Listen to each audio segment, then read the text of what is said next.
Hello, আসসালামু আলাইকুম আমার ভাই বোনেরা, আপনারা সবাই কেমন আছেন? আশা করি সবাই ভালো আছেন। আমি আপনাদের দোয়া অনেক ভালো আছি। আমি আজকে পাটিসাপটা পিঠা বানাবো। আপনারা ভিডিওটা না টেনে সম্পূর্ণ দেখুন, আপনাদের ভালো লাগবে। এখানে নিয়েছি আমি চালের গুঁড়ো, এখন দিয়ে দিতেছি চিনি,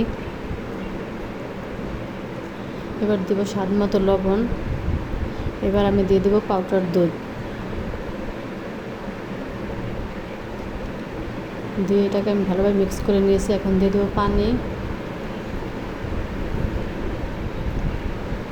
দেওয়া, কিন্তু আমার খামিরটা হয়ে গেছে। খামিরটা একদম পাতলাও না, একদম ঘনও না, মিডিয়াম সাইজের আমি করে নিয়েছি। এরকম কিন্তু লাগবে এই পিঠাটা বানানোর জন্য। একদম পাতলা করলে কিন্তু পিঠা হবে না। এবার একটু ফ্রাই প্যান বসিয়ে দিলাম, দিয়ে দিলাম রান্না করার তেল, দিয়ে ফ্রাই প্যানটাকে একদম পুরো সাইডে আমি এরকম ঘুরে ঘুরে দেবো।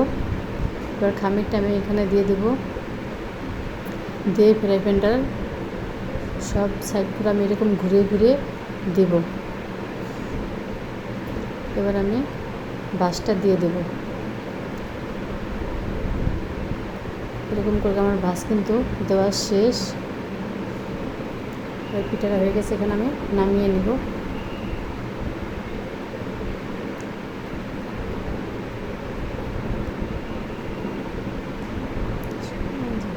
পিঠা কিন্তু আমার সবগুলো পিঠাই কিন্তু আমার হয়ে গেছে, এখানে আমি নামিয়ে নিলাম। ভাবেন আমার পিঠাটা যদি আপনাদের ভালোটা লাইক দিয়ে সাবস্ক্রাইব করে চ্যানেলটার সাথে থাকবেন ভিন্ন ভিন্ন রান্না দেখার জন্য। আমার পিঠা বানানোটা কিন্তু আজকে আমি এখানে শেষ করলাম। সবাই ভালো থাকবেন, সুস্থ থাকবেন। আল্লাহ হাফিজ।